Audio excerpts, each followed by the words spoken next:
ప్రభునందు ప్రియమైన శ్రోతలకు వందనములు. ఈ పోడ్కాస్ట్ కార్యక్రమం నాకు స్వాగతం. మీ అందరి కొరకు ఈ కార్యక్రమమును ప్రసారం చేయుచున్నాం. విని దైవాశీస్సులు పొందుకోగలరు. ప్రభు అయిన యేసుక్రీస్తు నామంలో అందరికీ శుభములు, వందనములు తెలియపరుస్తూ ఉన్నాం. ఈ దినకాల సమయంలో మన వాక్య ధ్యానము యెషయా గ్రంథము 40వ అధ్యాయం 31వ వచనం. యెహోవా కొరకు ఎదురుచూచువారు నూతన బలము పొందుదురు. వారు పక్షిరాజు వలె రెక్కలు చాపి పైకి ఎగురుదురు. అలయక పరిగెత్తుదురు, సొమ్మసిల్లక నశించిపోవుదురు.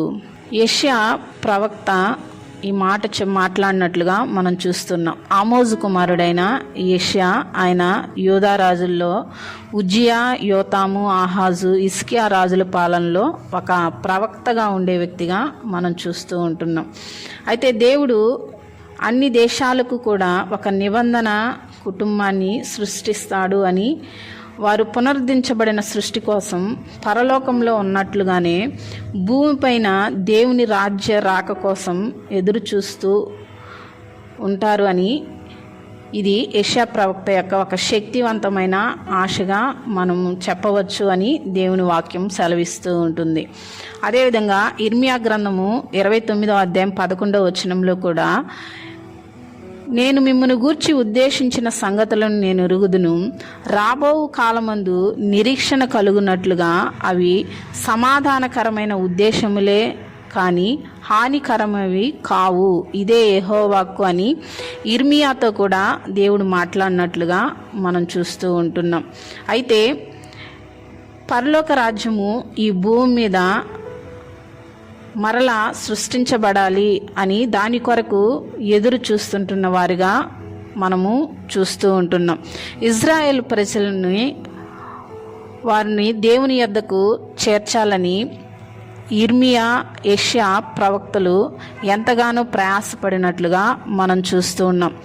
వారందరూ కూడా దేవుని కొరకు కనిపెట్టుకొని జీవించాలని, ఇజ్రాయేల్ ప్రజలు తప్పిపోతున్నప్పుడు, దేవుని మీద తిరుగుబాటు చేస్తున్నప్పుడు, దేవుని మాటకు అవిధేయులుగా మారినప్పుడు భక్తులు, ప్రవక్తలు ఎంతగానో దేవునికి ప్రార్థించి ఇజ్రాయేల్ ప్రజలను బట్టి మొర్రపెట్టిన వారిగా మనం చూస్తూ ఉంటున్నాం. అందుకే ఇర్మియాని ఏడ్చే ప్రవక్తగా మనం చూస్తూ ఉంటున్నాం. ఇజ్రాయెల్ ప్రజలను, వారిని ఒక చక్కని మార్గంలో నడిపించాలని, యెహోవా కొరకు వారు ఎదురు చూసేవారుగా ఉండాలని ఎంతగానో వారు ప్రయాసపడిన ప్రవక్తలుగా ఉన్నట్లుగా మనం చూస్తూ ఉంటున్నాం. యెషయా గ్రంథము 8వ అధ్యాయం 17వ వచనం ప్రకారము, యెహోవాను నమ్ముకొని నేను ఎదురు చూచుచున్నాను అని ఇక్కడ యెషయా మాట్లాడినట్లుగా మనం చూస్తూ ఉంటున్నాం. అయితే యెషయా ఆధ్యాత్మికంగా ఎదురు చూస్తూ, ప్రభు కొరకు ఆయన ఎదురు చూస్తూ ఉన్నట్లుగా, ప్రభు కొరకు ఒక ఆశ కలిగి బ్రతుకున్నట్లుగా మనం చూస్తూ ఉంటున్నాం. అయితే ఆధ్యాత్మికంగా ప్రభు కొరకు ఎదురు చూసేవారు ఎలాగ ఉంటారో కొన్ని విషయాలు మనం చూద్దాం. వారు నూతన బలాన్ని వారు పొందుకుంటారు. అదేవిధంగా పక్షిరాజు వలె వారు రెక్కలు చాపి పైకి ఎగురుతారు అని దేవుని వాక్యం సెలవిస్తుంది.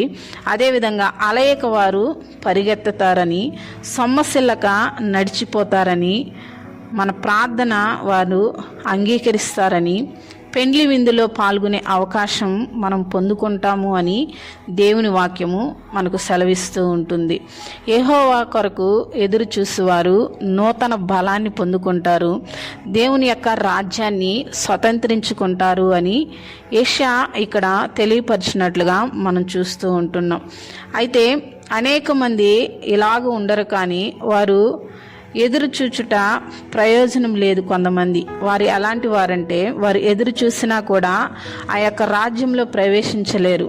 వారు ఎవరు అంటే, వంకర త్రోవలో నడిచేవారు దేవుని రాజ్యంలో ప్రవేశించరు అని దేవుని వాక్యం సెలవిస్తుంది.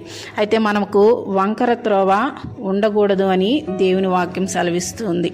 అదేవిధంగా నడవడికలో న్యాయం లేని వారు కూడా దేవుని కొరకు ఎదురు చూసినా అది వ్యర్థమే అని దేవుని వాక్యం మనకు సెలవిస్తుంది. ప్రభు పని మాని లోక సంపాదన కొరకు ఎదురు చూసేవారు దేవుని రాజ్యంలో ప్రవేశించలేరు అని దేవుని వాక్యం మనకు సెలవిస్తుంది. ఇక్కడ యెషయా, ఇర్మియా ప్రవక్తలైతే వారు దేవుని కొరకు ఎదురు చూస్తూ నూతన బలాన్ని వారు పొందుకుంటూ వారు అలయక సొమ్మసిల్లకుండా దేవుని రాకడ కొరకు, దేవుని రాజ్యము కొరకు, ఈ భూమి మీద స్థాపించబడే రాజ్యము కొరకు వారు ఆశతో ఎదురు చూస్తూ ఉన్నారు. అయితే మనము కూడా ఇర్మియా, యెషయా ప్రవక్తల వలె ప్రభు రాకడనుకు ఎదురు చూసే బిడ్డలుగా మనందరము కూడా ఉండాలి అని దేవుని వాక్యము సెలవిస్తూ ఉంది.